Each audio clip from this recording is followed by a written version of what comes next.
All right, welcome to another deep dive.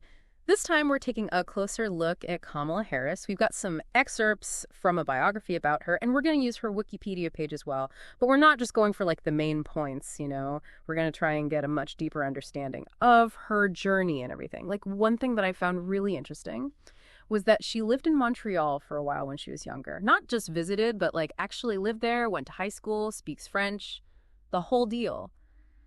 It made me wonder how that being outside the US might have changed how she sees things. That's a really interesting point. I mean, we usually focus on the big moments in a politician's career.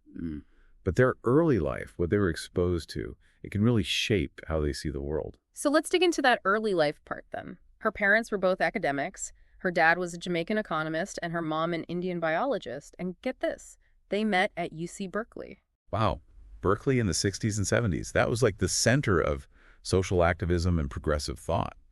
So she had been around those ideas from a very young age. Yeah. Makes you think about how that seeing social justice issues so early on might have affected her career later. Right. And then on top of that, she goes to a mostly white high school in Montreal. It's like she was always moving between different cultures and ways of thinking. Exactly. That kind of experience can give you unique understanding of identity, race, and social dynamics. And it can also shape how you lead, how you connect with people from different backgrounds. Thinking back to when you were younger, do you see any connections to the path you've taken? That's a great question. I was lucky to grow up in a home where learning and thinking were really important. We always had these big discussions at the dinner table, about current events and social issues. And I think that being exposed to critical thinking early on definitely played a role in my interest in, analyzing and understanding complex things. So we have this picture of a young Kamala absorbing all this knowledge and these experiences in Berkeley, Oakland, and Montreal. But when does she move from this world of ideas to the world of law and politics? That's where things get really interesting. Her career, going from prosecutor to politician, it has all these twists and turns, maybe even some contradictions. Okay, let's break that journey down then. So she starts as a prosecutor in Alameda County, then becomes the San Francisco District Attorney, and eventually rises to California Attorney General. And with each of those positions, she makes history. She's the first woman, first black person, and first South Asian person to hold each of those offices. It's not just about her career, it shows how she breaks barriers and challenges things. I wonder if being the first so many times changed how she did the job. Was she more careful with her decisions, knowing she was setting an example? It's definitely possible. When you're the first to do something, people watch you more closely, and everything feels more important. It could push you to be more thoughtful, more deliberate. Let's look at her time as San Francisco District Attorney for a minute. The book highlights some really interesting programs she started back then, like a hate crimes unit that was specifically focused on protecting LGBT youth. That's a big deal, especially back then. It shows that she was committed to social justice issues, especially for a community that was often ignored and marginalized. It really fits with the values she was exposed to early on in Berkeley and Oakland. There's another program that stood out to me. It was for nonviolent offenders, and it focused on rehabilitation and helping them get back into society. Apparently, it had a really low recidivism rate, which is amazing. This is where things get a bit more complicated, because this approach, focused on reform, seems to clash with the criticism she got later, for being tough on crime during her time as Attorney General. So how do we make sense of these two sides of her record that seem to contradict each other? Yeah, that's the part I'm struggling with. On one hand, you have these progressive initiatives, this focus on rehabilitation and reducing people going back to prison. But then on the other hand, you have people accusing her of perpetuating a system that unfairly targets minority communities. It's a really tough issue, and it shows how complex the criminal justice system is. As a prosecutor, and especially as Attorney General, you often have to uphold the laws as they are, even if you personally believe they need to be changed. It's like she's walking a tightrope, trying to stay true to her own beliefs while also doing what's expected of her in that position. Exactly. And this tension between progressive ideals and the reality of the legal system, it's something that follows her throughout her career. We see it again during her time in the Senate and even in her vice presidency. Speaking of the Senate, let's shift gears and look at that part of her story. So she wins the election in 2016 and becomes only the second black woman to ever serve in the U.S. Senate. Another historic moment. And this one puts her on a national stage. It gives her a platform to advocate for what she believes in and to participate in those big debates. And she definitely didn't shy away from the spotlight. She quickly became known for how she questioned Trump administration officials during those Senate hearings, like her questioning of Jeff Sessions and Brett Kavanaugh. Everyone was talking about it. Those moments were really important for how people saw her. They showed off her skills as a prosecutor, her ability to control a room, and her willingness to hold powerful people accountable. It resonated with a lot of people, especially those who were critical of the Trump administration. It almost felt like she became a symbol of resistance against the administration and what they were saying. And that visibility, that ability to connect with people all over the country, it turned out to be super valuable when she ran for president in 2020. Which, of course, didn't go as planned. She ended up withdrawing from the race and endorsing Joe Biden. Some people saw that as a strategic move, like maybe she was hoping to be chosen as his running mate. It's true. Her withdrawal, even though it disappointed a lot of her supporters, it actually set her up for a different kind of historic role. It opened the door for her to become the first female vice president. What a turn of events. It's amazing how her path led her to a position that no woman had ever held before. And let's not forget, she's also the first Black person and first Asian American to hold the office. It shows how far we've come as a country, but also reminds us of how much work is still left to really achieve equality and representation for everyone. It's pretty incredible to think about all those firsts. She's not just representing herself, she's carrying the hopes and dreams of so many people, people who see themselves reflected in her story. Absolutely. And that brings us to her time as vice president. It's a position that often gets overlooked. But in her case, it's been anything but ordinary. Especially with the Senate being so evenly divided, her vote was often the deciding factor on important laws, so she had more influence than most vice presidents. Yeah, exactly. And it's from that perspective that we can really start to understand how she influenced specific policies. So let's dive into some of those. Immigration comes to mind right away. She was tasked with figuring out the root causes of migration from Central America. A challenge with no easy answers, that's for sure. You're right. And her do not come message, it caused a lot of controversy and got criticism from both sides. It seemed like she was stuck between a rock and a hard place, trying to discourage people from making a dangerous journey, but also coming across as insensitive to the struggles of those who are fleeing desperate situations. It definitely highlights that delicate balance she had to find. You had people who felt overwhelmed by the number of migrants and wanted stricter border control. And then you had those who advocated for treating asylum seekers humanely and focusing on fixing the problems that were forcing people to migrate in the first place. It's such a complex issue, there are no easy solutions. It made me wonder about her approach, how she was thinking as she navigated this really tough situation. Well, to really understand her perspective on immigration, we need to dig deeper into her past. Look at her record and consider all the pressures she was facing from different groups. Okay, so let's do that. Let's rewind a bit and take a closer look at her history with immigration policy. That's a great place to pick up in part 2 of our deep dive. We'll look at how her experiences, both personal and professional, might have shaped her approach to this really complicated issue. So we were talking about immigration, a really tough issue during Harris's time as VP. To really understand her do not come message and how people reacted to it, I think we should go back further, maybe even to when she was Attorney General. Yeah, you're right. As California's Attorney General, she had to enforce state laws about immigration. Even while the federal government was trying to figure out comprehensive reform, it was a time of a lot of debate. People were really divided. The biography mentions that she worked on things to fight human trafficking and to protect undocumented children. It seems like those efforts fit with her focus on helping vulnerable communities. Yes, those programs show a more compassionate side of her approach to immigration.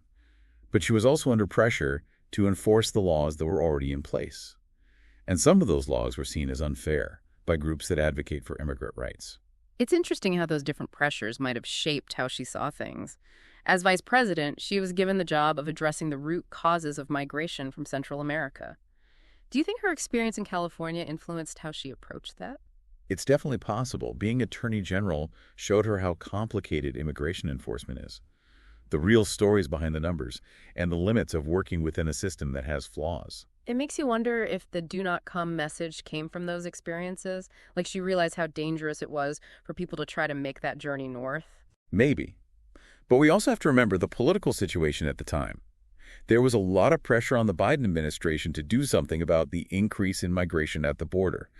That message, while it was meant to stop people from taking those risky journeys, it also alienated some of Harris's supporters who felt like it didn't match up with their values. It's a reminder that even when you have good intentions, Trying to deal with complex issues often means making tough decisions and getting criticized from both sides. Exactly. And immigration is just one example of all the complicated challenges she's faced in her career. Okay, so let's move past immigration for now and look at some other areas she's focused on. What about foreign policy?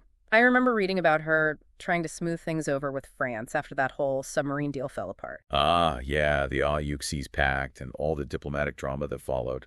It was a tricky situation, and her trip to Paris was seen as a really important step in repairing the relationship with a key ally. It showed that she could handle the complexities of international relations and that she prioritized diplomacy. And then there was her visit to South Korea. Right. It seemed like part of a bigger plan to strengthen alliances in the Asia-Pacific region. Exactly.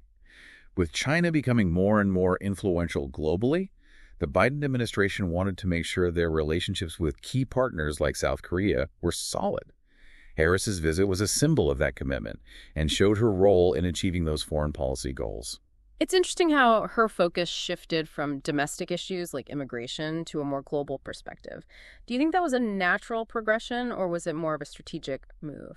It's probably a mix of both.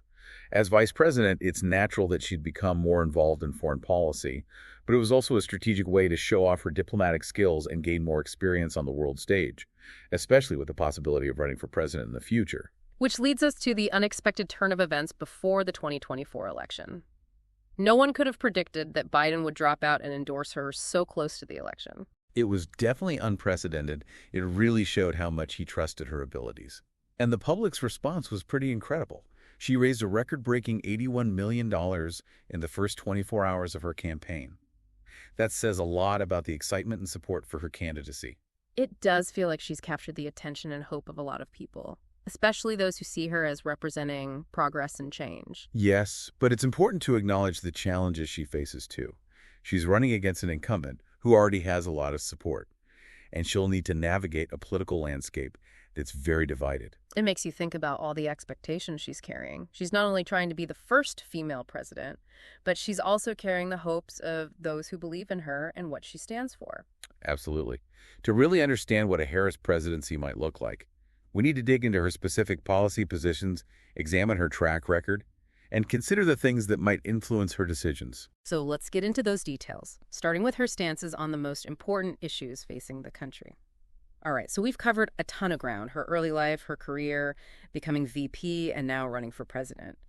But to really get what a Harris presidency would be like, we need to look at her views on the big issues. Exactly. Let's start with the economy, shall we? Her plan focuses on creating jobs, investing in infrastructure, and supporting small businesses. It seems like she's trying to find a balance between growing the economy and tackling inequality. And how does that compare to what her opponent is saying about the economy? Well, he's all about tax cuts and getting rid of regulations, saying that's how you boost the economy and help everyone. Harris, though, she's more for a targeted approach, investing in education, job training, affordable housing, things like that, to help those who've been left behind. It sounds like she's drawing on her work with criminal justice reform and helping marginalized communities economically. You got it. Her background as a prosecutor and her focus on issues like racial justice and income inequality, they seem to be influencing her approach to economic policy. She sees it as affecting real people, not just numbers on a page. Healthcare is another big one in this election. Where'd she stand on that? She's all for making sure everyone has access to affordable health care.